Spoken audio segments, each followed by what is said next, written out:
الحمد لله رب العالمين والصلاة والسلام على سيد المرسلين أما بعد فأعوذ بالله من الشيطان الرجيم بسم الله الرحمن الرحيم مدنی قاعدے کا کورس ہم آج سے شروع کریں گے۔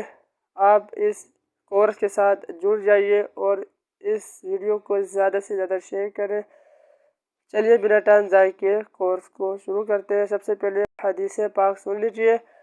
فرمان مصطفیٰ صلی اللہ تعالی علیہ وآلہ وسلم ہے، خیرکم من تعلم القرآن وعلمہ، یعنی تم میں سے بہترین شخص وہ ہے جو قرآن پاک کو سیکھے اور دوسروں کو سکھائے۔ الحمدللہ عز و جل، میں آپ کا قرآن پاک صحیح طریقے سے تلفظ، ادائیگی کے ساتھ، مخارج کے ساتھ پڑھنا سکھاؤں گا۔ آپ اس کورس کے ساتھ جڑے رہیے اور زیادہ سے زیادہ شیئر کیجیے۔ چلیے بنا ٹائم ضائع کیے ہم شروع کرتے ہیں۔ حروف کے مخارج۔ ہمیں معلوم ہونا چاہیے کہ حروف کا مخرج کیا ہے اور اس کا لغوی معنی کیا ہے، اس کے نکلنے کی جگہ کیا ہے اور ان کی تعداد کیا ہے۔ ٹھیک ہے، ہمیں معلوم ہونا چاہیے، اور کہاں سے حرف ادا ہوتا ہے یہ بھی ہمیں معلوم ہونا چاہیے۔ تو چلیے شروع کرتے ہیں۔ مدنی پھول نمبر 1، مخرج کا لغوی معنی نکلنے کی جگہ ہے، اور اصطلاح تجوید میں جس جگہ سے حرف ادا ہوتا ہے اسے مخرج کہتے ہیں۔ مخارج کی تعداد کے بارے میں ائمہ کرام کے مختلف اقوال ہیں۔ حضرت امام خلیل بن احمد فراہیدی رحمۃ اللہ تعالی علیہ اور اکثر ائمہ کرام کے نزدیک مخارج کی تعداد 17 ہے۔ اب ان کے آگے دیکھیں، یہ لکھا ہوا ہے مخرج کا نام، حروف، اس کے برابر میں حروف کے القاب، اور سب سے آخری میں مخارج۔ تو چلیے ہم شروع کرتے ہیں مخرج کے نام سے۔ مخرج کا نام حلقی مخرج، حروف حمزہ، ہا، عین، حا، غین، خا، ان کے القاب ہیں حروف حلقیہ۔ حمزہ ہا کا مخرج ہے، حلق کے نیچے والے حصے سے ادا ہوتے ہیں۔ ایک بار ہم ادا کر لیتے ہیں، ہمیں پتہ ہونا چاہیے کہ ادا ہو رہا ہے۔ اگر ٹھیک ادا ہو رہا ہے تو سمجھ لیں کہ آپ کا مخرج درست ہے۔ حمزہ ہا، میرا الحمدللہ ادا ہو رہا ہے۔ آپ بھی ایک دفعہ دیکھ لیں کہ آپ کا ہو رہا ہے یا نہیں۔ اگر ہو رہا ہے تو آپ کا مخارج درست ہے۔ اب آگے چلتے ہیں۔ عین، حا کا مخرج ہے، حلق کے درمیان والے حصے سے ادا ہوتے ہیں۔ غین، خا کا مخرج ہے، حلق کے اوپر والے حصے سے ادا ہوتے ہیں۔ لہٰذا آپ بھی بار بار پڑھ کے چیک کر لیجیے گا، ٹھیک ہے؟ اگر آپ کے ان تمام مخرج سے ادا ہو رہے ہیں تو آپ کا مخرج درست ہے۔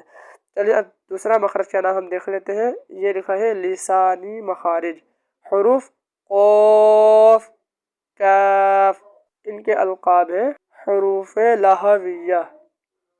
قاف کا مخرج ہے، زبان کی جڑ اور تالو کے نرم حصے سے ادا ہوتا ہے۔ کاف کا مخرج ہے، زبان کی جڑ اور تالو کے سخت حصے سے ادا ہوتا ہے۔ آگے حروف پڑھتے ہیں۔ جیم، شین، یا، ان کے القاب ہیں حروف شجریہ۔ ان کا مخرج ہے، زبان کے درمیان اور تالو کے درمیان سے ادا ہوتے ہیں۔ ضاد کے القاب ہیں حرف حافیہ۔ ضاد کا مخرج ہے، زبان کی کروٹ اور اوپر کی داڑھوں کی جڑ سے ادا ہوتا ہے۔ لام، نون، را، ان کے القاب ہیں حروف طرفیہ۔ لام کا مخرج ہے، زبان کا کنارہ اور ضواحک سے ثنایا تک کے مسوڑوں سے ادا ہوتا ہے۔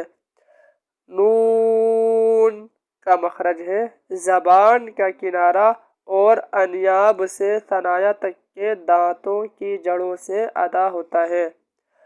را کا مخرج ہے زبان کی نوک اور مقابل کے تالو سے ادا ہوتا ہے۔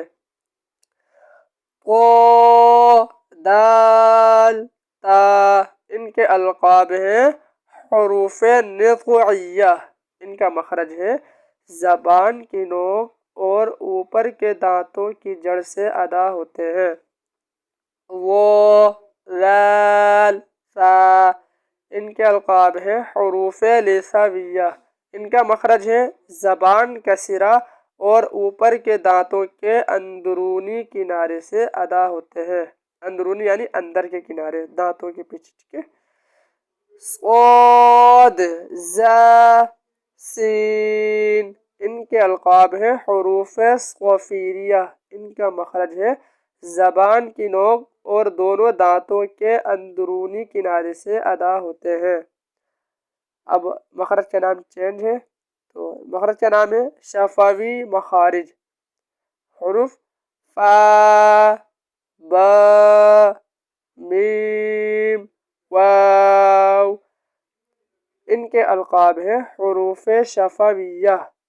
فا کا مخرج ہے اوپر کے دانتوں کے کنارے اور نچلے ہونٹ کے تر حصے سے ادا ہوتا ہے، تر یعنی گیلا حصہ۔ با کا مخرج ہے دونوں ہونٹوں کے تر حصے سے۔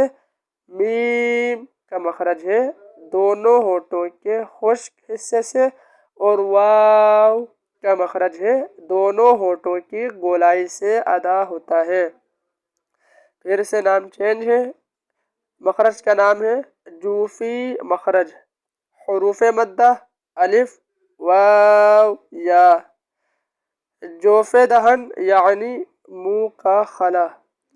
خیشوم ناک کا بانسا، یہ غنہ کا مخرج ہے۔ الحمدللہ ہم نے حروف کے مخارج پڑھ لیے، اور اب انشاءاللہ عز و جل اگلے پارٹ میں ہم مدنی قاعدہ کا سبق نمبر 1 سے شروع کریں گے۔